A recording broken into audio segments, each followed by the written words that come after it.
chu bai vek ole tun chu ma chuan UPC North Mizoram District Missions Department hnuaia West Mall Thuam muna Missionary Quarters Store Reng Deal Bial to Pastor Reverend Cyril Tan Chua Ahova Reng Deal Pentecostal Main Department PMD 10 Ansak video munom tak te kan endon ani West Mall Thuam muna missionary kan da me khi evangelist lalsom liana tlangwal fel tak mai ani kem video te kan thlir tak ma in quarter sakna mun West Mall Thuam khwa akho thleng le in le lo vel te hi in thlir kwal ma sapotang heya khwa la mulo tan po ti hian video in akhwa kan fang ni mai sila akhwa hi tunma kan mi zo pi le pu te lo chen na mi zo khwa ang mai alani heng zinga asam type om chun chulu takani tin kan biak in le kan quarters te po aza puyom lo don khop mai ani West Mall Thuam khwa omna la shelautan Mizoram kholar le mingthang ve tak mai korti thoveng khwa tlak lama kilometer som pahni ala a West Mall Thuam khwa hi a om ani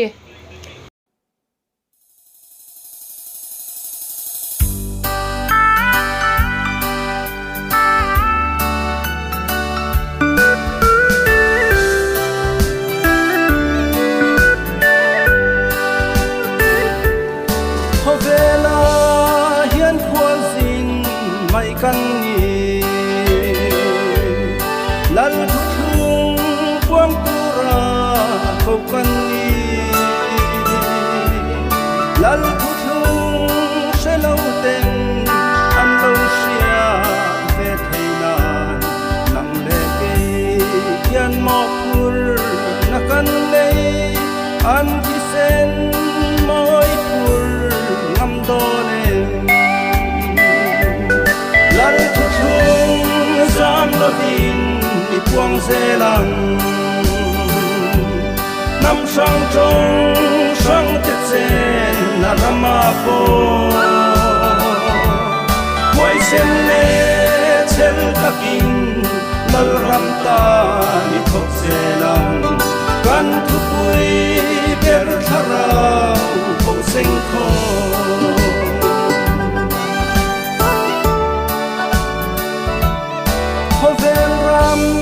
tin hun tin amite siat ngai lo le mu ngai lo te po thu thung thiang him sara le na te kan ni sak le thang sim le ma amiten lal thu thung ro pui kan quang se lang lal thu thung zam lo din i quang se lang nam sang trong sang te chen na rama po moi sen le chel takin lal ram ta ni thok se lang kan thu pui ber tharau po sing kho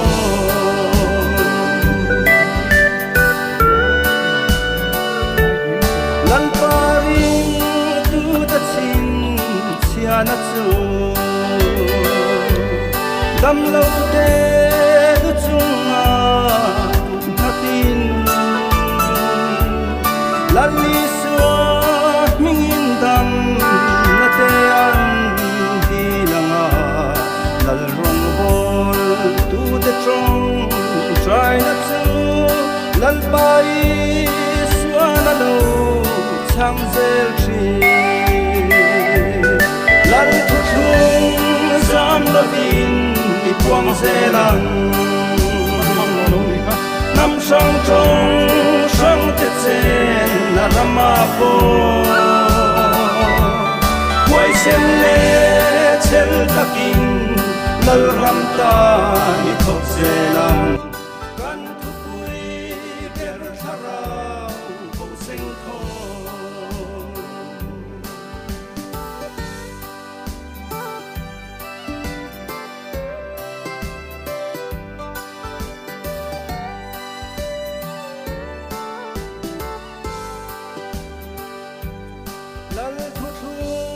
rau pui kan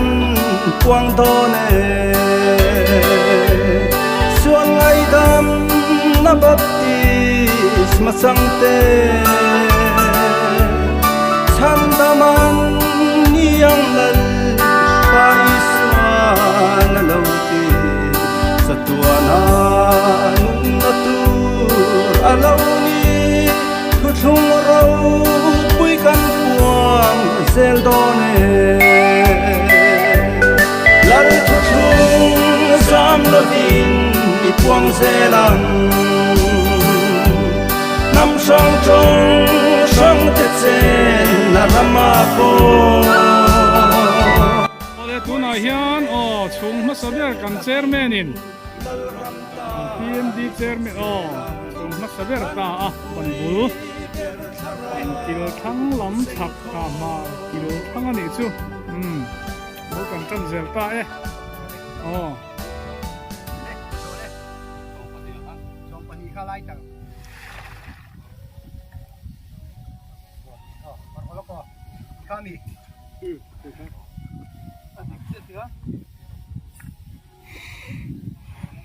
ban kan chung chan ta tu te mo tin dan taka avan nuam don dup dup ve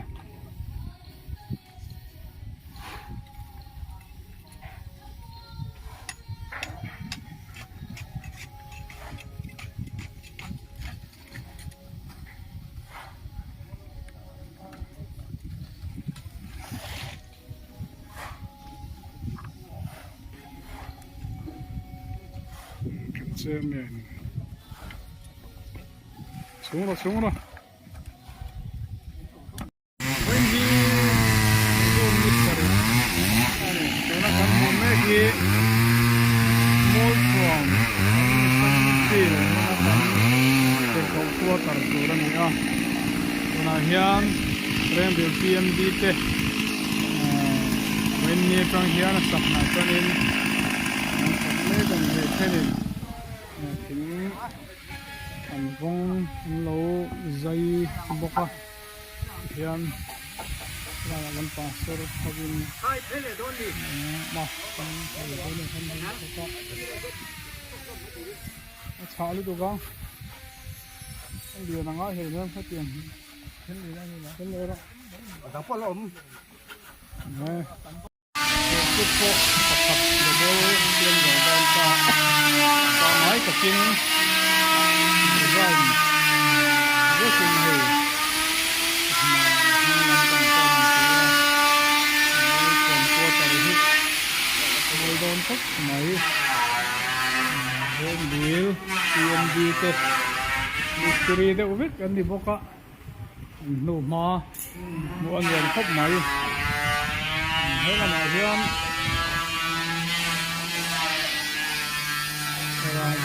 rang vật na wal sar lo to hanam boka so ta son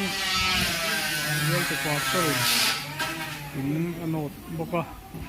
chang hom hop mai bung rapur ram pan so me boka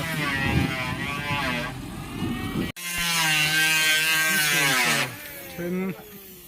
chol ha dam me ka dai him kan han bel ri ani wahi alumina sahe mai ni kuania West Mual Thuam tirko missionary quarter e kan sa a dung somni le palia wang somni le pakhat ania nilai ni khan kan luta voin zir top ni nia hei hi ni thum kan thonia hei tuk chuan kan ei meka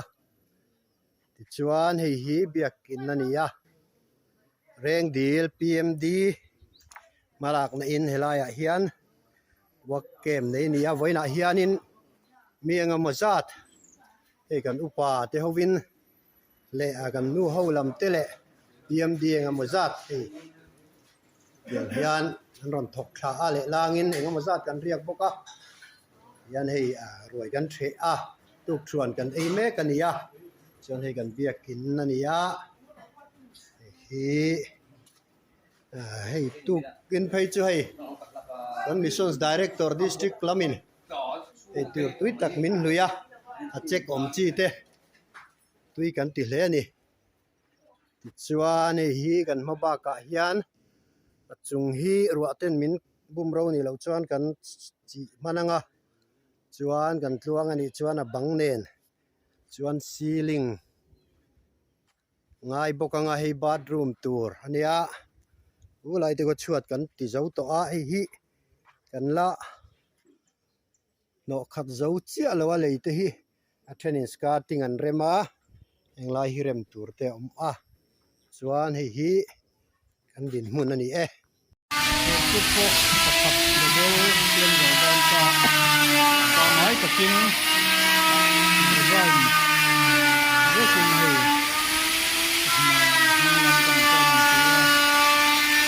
còn qua tại hết rồi đón khách mấy hôm điếu tiền đi tết mystery đó biết cái gì bốc á nụ mà mua người khách mấy thế là nói riêng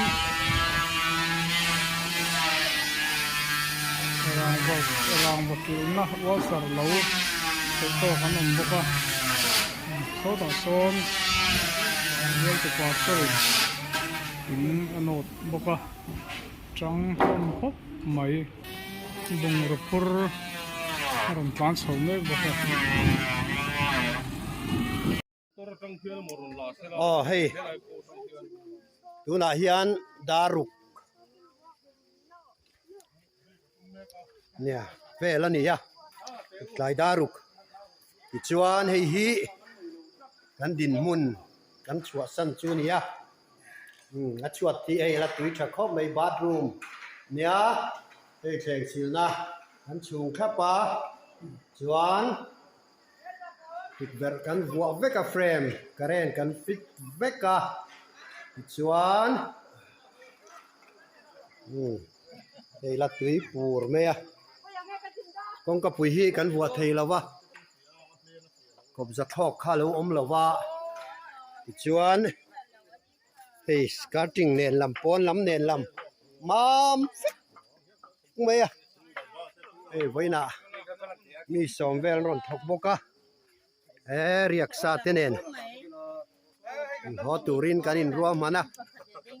nè tha pola khâu tak tak thei lâu nè hey em to mày trap chu nè hey a chuat o san tur kan upa te nan choka chuan hey pu bo hi po kan treasure al po be na sa khop mai chuan hei lo ma kan upa kan secretary kan ziak tulian le hei thanom pa ani hi kan UPC ni chi alo ma se atilom om le zuala ni winron natlan puya hei heng la hian plus sara an kut nu na khop mai ti chuan kan ti tur hi hei ceiling an la chep zo lo deuh hleka ti chuan hey bathroom pon plaster veka electric wiring zo veka chuanin kong ka pui hi kop zalian kan lo nei lawa kan vua thei lawa hey verte chu rong mai turin tian hey hi chuat hi cement tur chu nia hey kan tu pangenga a be na sak mai ni na tang to in so ba sang lo kon ke chu kan din hun ani hey ni de ka dor ne lam vain jun ni som sang ni som ni pathum ania west mall thuam quarter saibia kin ania hi evan lal som liana an missionary nia e quarter sa in ni lai ni tang khan kan be ani lai ni lai tho tan zir to in rin voin hi ni li na nia chuanin luat thei tura ruam han turin ganin buat saya reng dil bial PMD te ni kuta hian da ania yan thei to pinan beya mi so man riak muta lang hi ron rom de reng boka hi reng sil na vel tur le tap tur vel ko hian a ruam mana ei thenin ai chung cement tur lai bathroom te an ruam mana hei hi adung pit som ni palia wang pit som ni le pakhat ania chuan a chunga kan lu tanga hei chung lama hei bathroom tia chuan hei a chuat cement tur ani dona fit som pan hi helam hi yang hi thing kan manga chuan so kan PMD secretary nia hei hi kan chairman pahninga ania ni hian takina tir tangin min uapa chuan heng te hi kan mistri thalutuk ania hi ta te ki kan ruai tu ten lon sang khop mai hei kan upalam te pon min ron roi om renga min ron tira tanga top hengin chuan hei voina hian ceiling hi kan bel langa electric wiring zong zong kan ti ngal vek dona ceiling chuani dona wangin hei hi kan cement bokanga hei hi bathroom tur ania chuan tukvel frame hi so wa mai thei om to chung te po chu kan tianga pindan hi kanan thei bokanga chuan pindam kong khar te nen voina hian lang tu engemaw zat an lo awm boka chu kan din hmun ania hei elaya kan upa ohia kan treasurer po ani po zing atangin ama na po ngai sak lovin elaya ko khan hote min uap char chara avan lom omte lu le mei reng hil PMD ti po hei kan upa ina hani hei West Mall Truam tirko quarter reng dil PMD ten sakna an thoka June sang ni le som ni le pathum ni khata a foundation cement chin le langin an beya mi tamwak lovin nisari niriat ni kwani soma wakke min an riak luta ichuan an pum de uveka vo in hian mi som le pathum reng dil atangin kan kala tichuan avai hian electric te inchung te kan pe veka lua thein zanin atang hian an riak lu tona he thu theng hi fit ruk thu theng pani le fit nga thu theng pakhat hi reng dil bial le di ten cheng sing khatin an ron donate nga la chuan ceiling fan te homa hi bathroom om thap boka tichuan fridge ania hei hi tap pania tichuan helai hi hei hi bedroom turan yanga chuan helai hi kan la ping chia man lawa mi khwal te han om changa po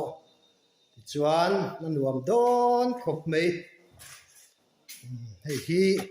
voina kan tho chin chu hei varanda hi kan tia tui don te chuan voin chuan kong khar kalna te le ekin po septic tang ania a ekin khurnen lam voin hian kan zo vekka chung chu kan din mun ania ta kwan ekin khur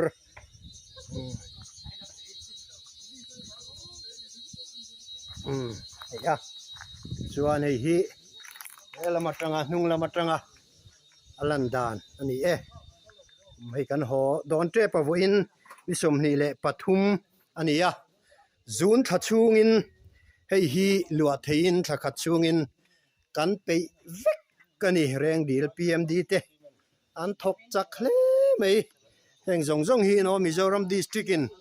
sum le pai sangson ania heng sum le pai te hi mission stana kan tho khom mi pui tho khom kha ania chuan hei hi tha hi heng ho hi en lang kim vekem ti khan ania a quarter lang te hian en la ange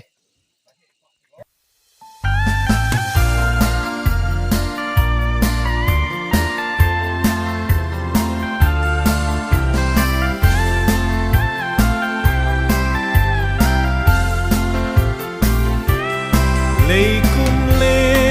ni her liam se la hian min chim pha lo lei ram puai na ten min shuai tu si areng châu enin kan dam chung hun zong zong hi o lal ram tan kan lan dam chung ni un rei lo te a hian lal rong bol nan kan nun kan la ne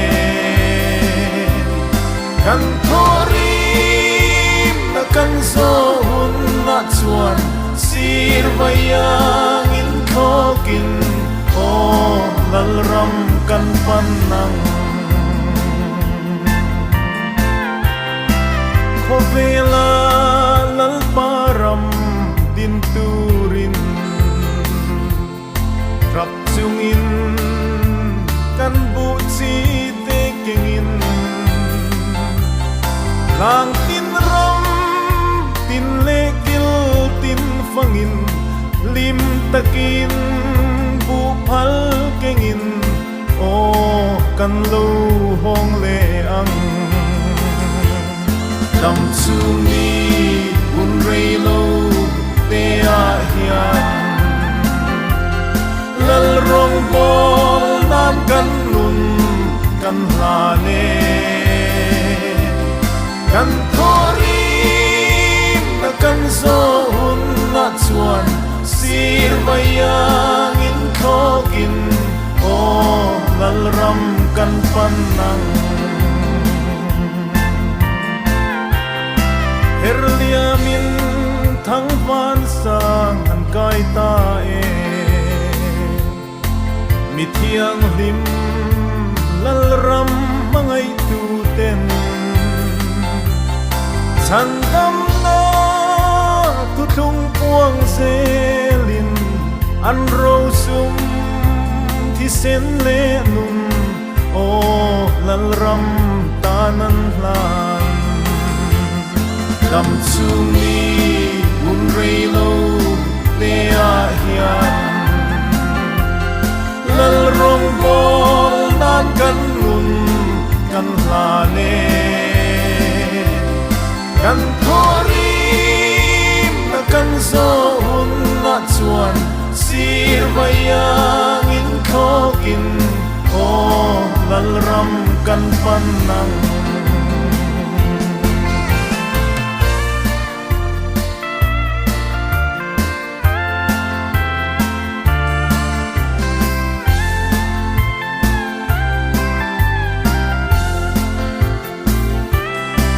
khovela lal param din turin rap chungin kan bu chi te kengin lang tin ram tin le kil tin fangin lim takin bu phal kengin o kan lo hong le ang dam chung ni un rei lo te a hian lal rong bol nan kan nun kan la ne kan thorim na kan zo hun na chuan sir vayang in thokin o lal ram kan pan nang her liamin thang van sang an kai ta e mi thiang lim lal ram mangai tu ten chan dam na tu thung puang selin an ro sum thi sen le nun o lal ram tanan hlan dam chung ni un rei lo te a hian lal rong bol nan kan nun kan la ne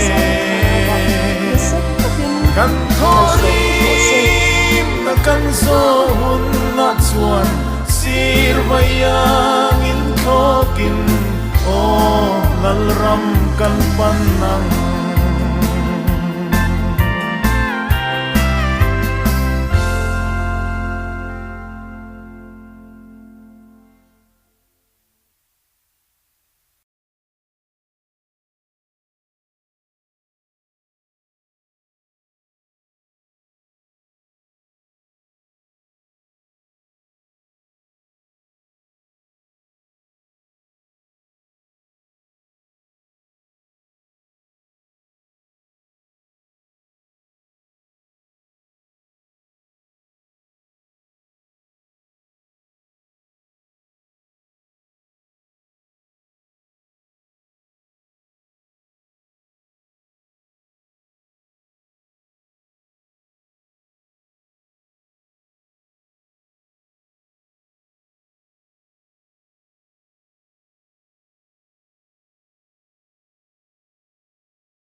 ole tuna video kan hmuang hianin bawngkawn biak in chu pathian tanpui na le kawhran hote thawh ho na le in pek na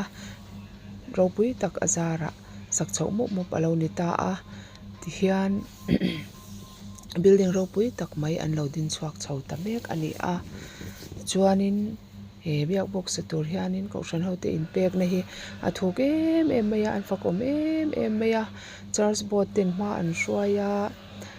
department tin ten an thei tawkin tran an la a thalai te nu ho te tuma all lovin an thei na zona an tangtlang theuwa tichuan biak in sakna turatana thlai thar an han lilam te hi an chang sang te mai thina sin aro pui thin khop ani mai an tel khat an tram tel khat te hi cheng sang bi in ania an tlan thin ni khai ro pui takani tichuanin building committee te pon thei to pin hma an la a chung ko tin tena biakin sakna turatana an appeal chan te hi aturu thei maya an chung ko sak din munina a phak bak hian an zawai hianin an thei phak bak a sanga an chuang theuh thin ani chutiang chuan building ro pui tak mai hi ti hian an lo sa chho the ania ko hranin lon lian tham tak la in ma an han la a chu chung ko tin ten tha le zung sum le pai sengin an chhun zoma natlang englai pon an ko thina an natlang all lo thina ni ole ti hian tuna kan hmu mek hi kongkam atanga an biak buk sak mek building lan dan ani a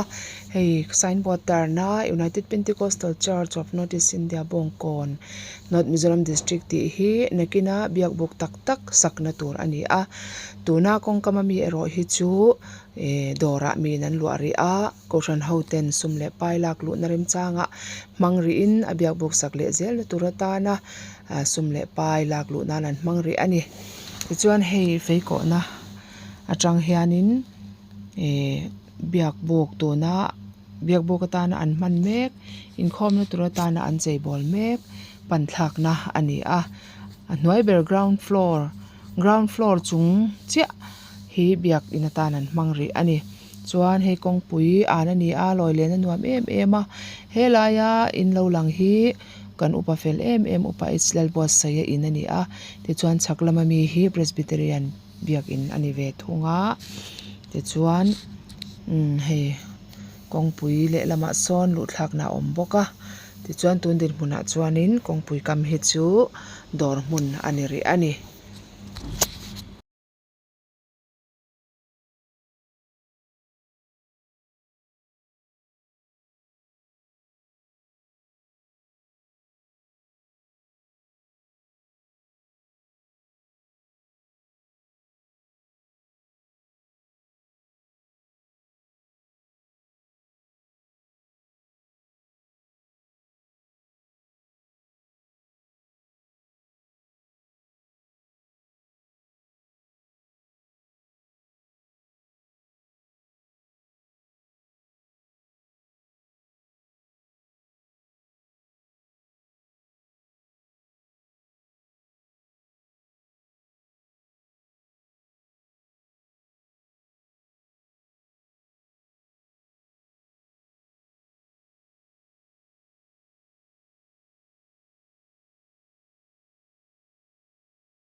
ti hian biak in a sam type khu a hma an khom na thin kha ani a he ta a then om in lam atangin kan han la a khuan aram area kor vel te khu kan hmu thei anga ti chuan hei a biak in tuna an va a online on no ka le zong na mun ti hian kan hmu thiamin a rin oma a lian tha mep to khop mai ani bong kon biak in ban hi an lian tha hem khopa UPC biak in bana chon a lian pol tak a lian ber po ni mai ome a hi pui tak ani ko foundation po a het tha arin om mel kat khop me ni he pui tak ani ta ni in sak zo khuna chuanin a chunga khianin he ta chung bera khan biak in tak chu an la din don chu ani a tian zara tlang takin sazel phot me te se tira u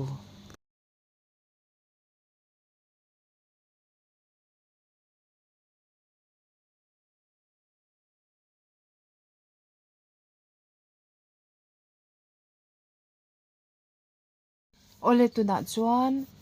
biak buk tuna an lua mek an building a hnuai ber dot tu ground floor dot chia ani chu in khom na tur atana engemaw chen atana an biak in tur ha an chei bol mek tu ma om lo laia thalak hi en kwalang in pangkwal velang le a hmu nom in a zau tha hem khop mai anuam khop mai ani